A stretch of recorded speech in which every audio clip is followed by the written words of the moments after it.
ഉറച്ച ആദർശം, ഒരുമയുള്ള ഉമ്മത്ത് എന്ന പ്രമേയത്തിൽ 2026 ജനുവരി 19-ന് കൊല്ലം പീരങ്കി മൈതാനിയിൽ നടക്കുന്ന ദക്ഷിണ കേരള ജംഇയ്യത്തുൽ ഉലമയുടെ 70-ാം വാർഷിക മഹാസമ്മേളന വിളംബര ജാഥയ്ക്ക് ഈരാറ്റുപേട്ടയിൽ സ്വീകരണം നൽകി. DKJU സംസ്ഥാന ജനറൽ സെക്രട്ടറി തൊടിയൂർ മുഹമ്മദ് കുഞ്ഞു മൗലവി ജാഥ ക്യാപ്റ്റനായ വിളംബര ജാഥ കൊടുങ്ങല്ലൂരിൽ നിന്നാണ് പ്രയാണമാരംഭിച്ചത്. സെൻട്രൽ ജംഗ്ഷനിൽ നടന്ന സ്വീകരണ സമ്മേളനം ഈരാറ്റുപേട്ട നഗരസഭാ ചെയർമാൻ അഡ്വക്കേറ്റ് VP നാസർ ഉദ്ഘാടനം ചെയ്തു. ദക്ഷിണ കേരള ജംഇയ്യത്തുൽ ഉലമ മീനച്ചിൽ താലൂക്ക് പ്രസിഡന്റ് അബ്ദുൽ സലാം മൗലവി അധ്യക്ഷത വഹിച്ചു. DKJU എറണാകുളം ജില്ലാ സെക്രട്ടറി തൗഫീഖ് മൗലവി മുഖ്യപ്രഭാഷണം നടത്തി. ജമാഅത്ത് ഫെഡറേഷൻ സംസ്ഥാന ഓർഗനൈസേഷൻ സെക്രട്ടറി കടയ്ക്കൽ ജുനൈദ് പ്രമേയ വിശദീകരണ പ്രഭാഷണം നടത്തി. DKJAU സംസ്ഥാന secretary KA Muhammad Nadeer Moulavi, Jamaath federation സംസ്ഥാന working president PE Muhammad Zakir, Dakshina Kerala Lajnathul Muallimeen മേഖലാ പ്രസിഡന്റ് നൌഫൽ ബാക്കവി, DKJAU ജില്ലാ പ്രസിഡന്റ് അബ്ദുൾ നാസർ മൗലവി അൽ കൗസരി, നഗരസഭാ കൗൺസിലർ അൻവർ അലിയാർ, പുത്തൻപള്ളി ചീഫ് ഇമാം അലി മൗലവി ബാക്കവി, നൈനാർ ജുമാ മസ്ജിദ് ചീഫ് ഇമാം മുഹമ്മദ് അഷ്റഫ് കൗസരി, കടുവാമൊഴി മസ്ജിദുൽ നൂർ ചീഫ് ഇമാം ഇബ്രാഹിം കുട്ടി മൗലവി, മുഹീദ്ദീൻ ജുമാ മസ്ജിദ് ചീഫ് ഇമാം VP സുബൈർ മൗലവി, DKLM മേഖലാ secretary Hashim Mannani, Muhyiddeen Juma Masjid president PT Afsaruddeen, Puthanpally Juma Masjid president Muhammad Salih Naduviledathu, DKJAU Meenachil taluk treasurer Muhammad Sharif Moulavi തുടങ്ങിയവർ സംസാരിച്ചു. മുട്ടം ജംഗ്ഷനിലെത്തിയ ജാഥയെ ഇരുചക്രവാഹനങ്ങളുടെ അകമ്പടിയോടെ സ്വീകരിച്ച് സമ്മേളനവേദിയായ സെൻട്രൽ ജംഗ്ഷനിലേക്ക് ആനയിച്ചു. നടക്കാൻ പോകുന്ന ഐതിഹാസികമായ കൊല്ലത്ത് നടക്കുന്ന മഹാസമ്മേളനത്തിന് മുന്നോടിയായി എല്ലാ ജില്ലകളിലും നടക്കുന്ന സന്ദേശയാത്രയുടെ ജില്ലാതല സമാപന സമ്മേളനമാണ് മാഷാ അല്ലാഹ് ഈരാറ്റുപേട്ടയിൽ വമ്പിച്ച ജനാവലിയോടുകൂടി ഇവിടെ എത്തിച്ചേർന്നത്. എന്നെ സംബന്ധിച്ചിടത്തോളം ദക്ഷിണ കേരള ജംഇയ്യത്തുലുലമയുടെയും ജമാഅത്ത് ഫെഡറേഷന്റെയും ഒക്കെ അഭിനന്ദനായ മുഹമ്മദ് സക്കീർ സാഹിബ് ഇവിടെ സൂചിപ്പിച്ചതുപോലെ ജമാഅത്ത് ഫെഡറേഷന്റെ സംസ്ഥാന വർക്കിംഗ് പ്രസിഡന്റ് ഹാജി മുഹമ്മദ് സക്കീർ സാഹിബ് സൂചിപ്പിച്ചതുപോലെ ഈ രണ്ട് പ്രസ്ഥാനവുമായും കൂട്ടായ്മകളുമായും കുറെ നാളുകളായി സഹകരിച്ചു പോകുന്ന ഒരു വ്യക്തി എന്ന നിലയിൽ ഈ നഗരസഭയുടെ ആ ചെയർമാൻ പദവിയിലേക്ക് വന്നു കഴിഞ്ഞപ്പോൾ ഇങ്ങനെ ഒരു സമ്മേളനത്തിൽ അതിന്റെ തുടക്കത്തിൽ തന്നെ ഭാഗവാക്കാവാൻ കഴിയുന്നതിനുള്ള സന്തോഷം ആദ്യമേ തന്നെ നിങ്ങളുമായി പങ്കുവെക്കുക. ഈരാറ്റുപേട്ട എന്ന നാട് ഒരുപക്ഷെ കേരളത്തിലെടുത്ത് പരിശോധിച്ചാലും ഇന്ത്യയിലെടുത്ത് പരിശോധിച്ചാലും ഒരു നഗരപ്രദേശത്തിൽ ഇത്രയേറെ ജനങ്ങൾ തിങ്ങിപ്പാർക്കുന്ന ഒരു പ്രദേശം മറ്റൊന്നില്ല. ഏതാണ്ട് 7 കിലോമീറ്റർ ചുറ്റളവിൽ 45,000-ഓളം ആളുകൾ താമസിക്കുന്ന ഒരു നഗരപ്രദേശം മറ്റൊന്നില്ല. അങ്ങനെ ആ ഒരു പാളയത്തിലേക്ക് കടക്കുന്നതിന്റെ മാനദണ്ഡം ഈ ഉമ്മത്തിനെ കുറ്റം പറയലാണോ, ഈ ഉമ്മത്തിനെതിരെ വിദ്വേഷം പറയലാണോ എന്ന് ഞാൻ സംശയിച്ചു പോവുകയാണ്. ഈ നാട്ടുകാർ അതിന്റെ തികഞ്ഞ അർത്ഥത്തിൽ അതിനെ അവജ്ഞയോടെ തള്ളിക്കളയുകയാണ് ചെയ്യുന്നത്. ഇത് നമ്മളിപ്പോൾ ഇവിടെ നിന്ന് 50 മീറ്റർ പുറകോട്ട് നീങ്ങിയാൽ അങ്കാളമ്മൻ കോവിൽ സ്ഥിതി ചെയ്യുകയാണ്. 100 മീറ്റർ വലത്തേക്ക് പോയാൽ വിശുദ്ധ അരിപുത്ര സെന്റ് ജോർജ് ചർച്ച് സ്ഥിതി ചെയ്യുകയാണ്. ഒരു 80 മീറ്റർ മുന്നോട്ട് പോയാൽ നൈനാർ മസ്ജിദ് സ്ഥിതി ചെയ്യുകയാണ്. എല്ലാ ജാതിമതസ്ഥരും ഏകോദര സഹോദരങ്ങളെ പോലെ വർത്തിക്കുന്ന ഈ നാടിനെ കുറിച്ചാണ് അത്തരത്തിലുള്ള പ്രസ്താവനകൾ വിടുന്നതെന്ന് പറയുമ്പോൾ ഇതെല്ലാം അത് കൃത്യമായി ജനങ്ങൾ വിശകലനം ചെയ്യുന്നു എന്നുള്ളതാണ് സത്യം. കാരണം അതിനെല്ലാം വളരെ കൃത്യമായ മറുപടി നൽകും. ഞങ്ങള് ഈ ലത്തീൻ കത്തോലിക്കലുമായി ചേർന്ന് കൊല്ലം ഈ കത്തോലിക്ക വിഭാഗത്തിന്റെ സാധാരണ നമ്മൾ പറഞ്ഞാൽ പാശ്ചാത്യ പൗരസ്ത്യ സംസ്കാരങ്ങളുടെ സംഗമഭൂമിയാണ് കൊല്ലം തങ്കശ്ശേരി. അവിടെ വലിയ സമ്മേളനം. ആ തങ്കശ്ശേരിയിൽ കടപ്പുറത്ത് 2 ലോറികൾ പിടച്ചിട്ടിട്ട് വലിയ സ്റ്റേജ് ഉണ്ടാക്കി വലിയൊരു സമ്മേളനം നടത്തി. കൊല്ലം ബിഷപ്പാണ് സമ്മേളനത്തിന്റെ അധ്യക്ഷൻ. അത് ബേബി സാർ ഉൾപ്പെടെയുള്ള പല പ്രമുഖന്മാരും ഉണ്ട്. അപ്പൊ മുസ്ലിം സമുദായത്തെ പ്രതിനിധാനം ചെയ്ത് ഒരു പണ്ഡിതൻ വേണമെന്ന് ബിഷപ്പ് ഹബ്സിൽ നിന്ന് നമ്മളോട് ക്ഷണം അറിയിച്ചു. ഞങ്ങൾ ആലോചിച്ചിട്ട് അന്ന് കായംകുളം ജാമിയ ഹസനിയുടെ പ്രിൻസിപ്പളായിരുന്ന ബഹുമാനീയനായ ഉസ്താദ് മുഹമ്മദ് ഇസ്ലാം മൗലവി അവരുകളെ ഞങ്ങൾ സെലക്ട് ചെയ്യുകയും അങ്ങനെ കായംകുളത്തിൽ ഉസ്താദ് പറഞ്ഞു, ഉസ്താദിന്റെ ആ വേഷ നിങ്ങൾക്ക് പോയി അതിനകത്തുള്ള പിന്നെ ഒരു ഈ അറബി ഷേഖന്മാര് അറബിലെ ഇമാമുമാർ ഉപയോഗിക്കുന്ന ഒരു നീണ്ട പായുണ്ട്.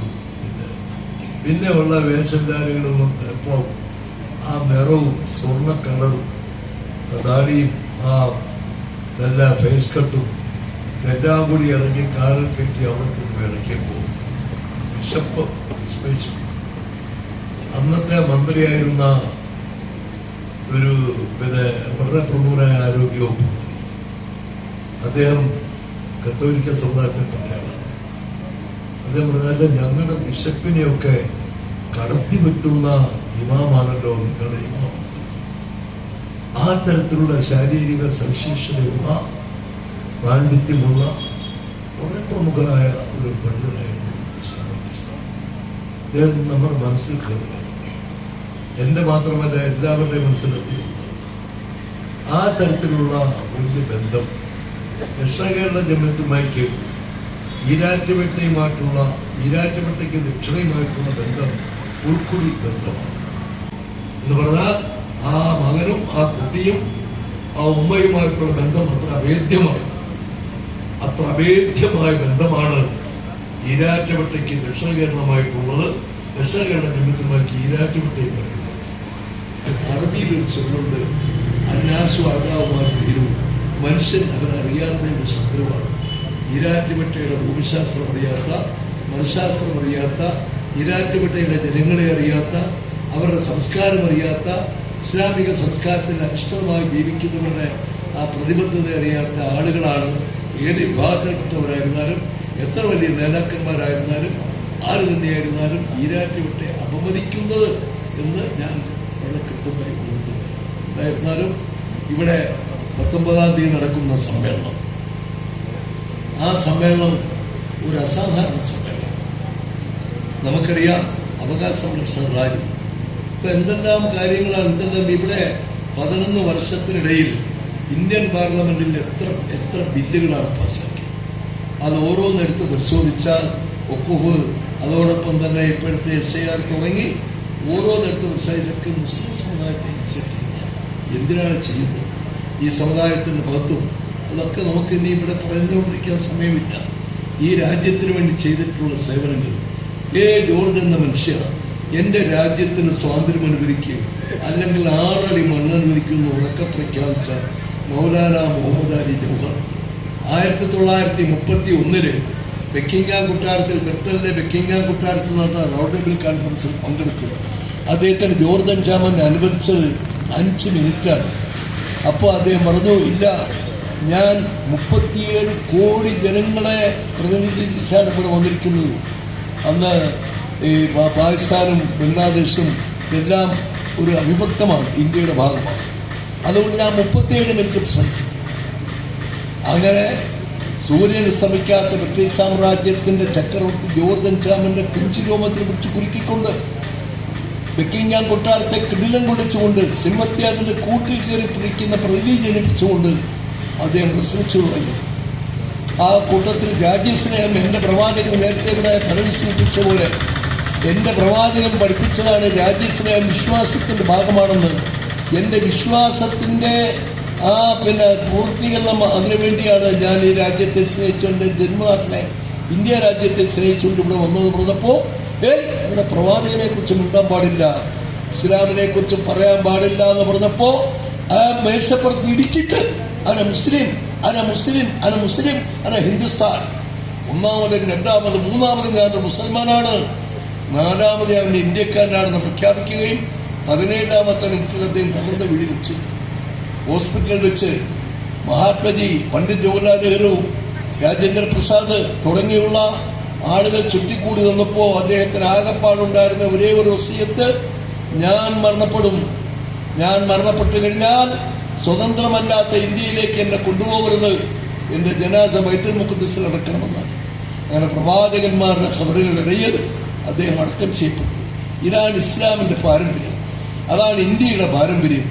അങ്ങനത്തെ ഒരു സമുദായത്തെ ഇവിടെ ആരാണ് പറയുന്നത്? ഇവിടെ ഈ പറയുന്ന ഈ ബ്രിട്ടീഷുകാരന് മാപ്പെഴുതി കൊടുത്ത്, ആൻഡമാൻ ജയിലിൽ നിന്ന് ബ്രിട്ടീഷുകാരന് മാപ്പെഴുതി കൊടുത്ത് ആ മോചനം സിദ്ധിച്ച സർവർക്കറുടെ അനുയായികളാണോ ഇവിടെ ഇസ്ലാമിന്റെ രാജ്യസ്നേഹം ചോദ്യം ചെയ്യുന്നത്? ചരിത്രം പഠിക്കണം. പക്ഷെ ഇന്നെല്ലാം നമസ്കരിക്കുകയാണ്. ഗുജറാത്തിലെ സ്കൂളിൽ പഠിപ്പിച്ച ഒരു പാഠത്തില് മഹാത്മജി എന്തിന് ആത്മഹത്യ ചെയ്തു എന്നൊരു ചോദ്യം കുട്ടികളെ പഠിപ്പിക്കുകയാണ്. അതിന്റെ അർത്ഥം ബിർളാമന്ദിരത്തിന്റെ മുൻമുറ്റത്ത് മഹാത്മജിയെ വെടിവെച്ച് വീഴ്ത്തിയ നാഥുറാം വിനായക് ഗോഡ്സെ ഈ രാജ്യത്തിന്റെ ഇവിടുത്തെ രാഷ്ട്രപിതാവായിട്ട് അവരോധിക്കുന്നതിന്റെ ഭാഗമായിരുന്നു. ഇവിടെ സർവർക്കറെ മഹാത്മജിയുടെ മുകളിൽ കയറ്റി അവരോധിച്ചു. അതൊക്കെയാണ് ഇവിടെ നടക്കുന്നത്. അങ്ങനത്തെ ഒരു രാജ്യത്ത് ഇവിടുത്തെ മതേതരത്വം നമസ്കരിക്കപ്പെടുന്നു, ദേശീയത നമസ്കരിക്കപ്പെടുന്നു, ജനാധിപത്യം നമസ്കരിക്കപ്പെടുന്നു, വോട്ടവകാശം നിഷേധിക്കപ്പെടുന്നു, അതിനകത്ത് മായം ചേർക്കപ്പെടുന്നു. അങ്ങനത്തെ ഒരു സമയത്താണ് ദക്ഷിണ കേരള ജംഇയ്യത്തുൽ അവകാശ സംരക്ഷണ റാലി സംഘടിപ്പിച്ചത്. അവകാശത്തിന് വേണ്ടി സമരം ചെയ്യാത്തവൻ അവൻ ഈ സൊസൈറ്റിയിൽ പെട്ടവനല്ല എന്ന് ആദർവാർ സൂക്ഷ്മം താക്കീത് ചെയ്തു. നമ്മൾ ഈ റാലിക്ക് ബഹുമാനീയനായ മൂസ മൗലവിയും കമറുദ്ദീൻ മൗലവിയും ബഹുമാനപ്പെട്ട ഞങ്ങളെല്ലാം കൂടി ഇങ്ങനെ കൂടിയിരുന്ന് ഈ റാലിക്ക് ഒരു പേര് കൊടുക്കണമെന്ന് ആലോചിച്ചപ്പോ വളരെ മാരാത്വം ചർച്ച നടത്തിയിട്ടാണ് ഈ നുബുവത്തിന്റെ ഈ പ്രവാചക വചനത്തിന്റെ അടിസ്ഥാനത്തിലാണ് അവകാശ സംരക്ഷണ റാലി എന്ന് പറഞ്ഞത്. നമ്മുടെ നോട്ടീസിൽ എഴുതി ഈ റാലി സമ്മേളനം വിജയിപ്പിക്കൽ ഓരോ മുസൽമാന്റെയും ഈമാനിക ബാധ്യതയാണെന്ന്. അങ്ങനത്തെ ഒരു കാലഘട്ടത്തിലാണ് അവകാശ സംരക്ഷണ റാലി നമ്മൾ സംഘടിപ്പിക്കുന്നത്, മഹാസമ്മേളനം സംഘടിപ്പിക്കുന്നത്. ആ സമ്മേളനത്തിലേക്ക് ലോക്സഭാ പ്രതിപക്ഷ നേതാവായ രാഹുൽ ഗാന്ധിയെ ക്ഷണിച്ചു. അദ്ദേഹം 19 തീയതി കേരളത്തിൽ വരും. നമ്മുടെ സമ്മേളനത്തിൽ പങ്കെടുക്കാതെ ഇരിക്കാൻ പങ്കെടുക്കാനാണ് സാധ്യത. കേരളത്തിന്റെ ബഹുമാനപ്പെട്ട മുഖ്യമന്ത്രി പിണറായി വിജയൻ അദ്ദേഹം കൊല്ലത്ത് അതിന്റെ വരികയും നമ്മുടെ സമ്മേളനത്തിൽ സംബന്ധിക്കുകയും ചെയ്യും. പല പ്രമുഖന്മാരെയും വിളിച്ചിട്ടുണ്ട്. നമ്മുടെ നാടിന്റെ മുഖ്യമന്ത്രി എൻ കെ സ്റ്റാലിനെ വിളിച്ചു. അങ്ങനെ നമുക്ക് പല പ്രമുഖന്മാരും ഉണ്ടെങ്കിലും ആ ദക്ഷിണ കേരള ജംഇയ്യത്തുൽ മഹാസമ്മേളനം ഉദ്ഘാടനം ചെയ്യുന്നത് ബഹുമാനപ്പെട്ട പാണക്കാട് സയ്യിദ് സാദിഖ് അലി ശിഹാബ് തങ്ങളാണ്.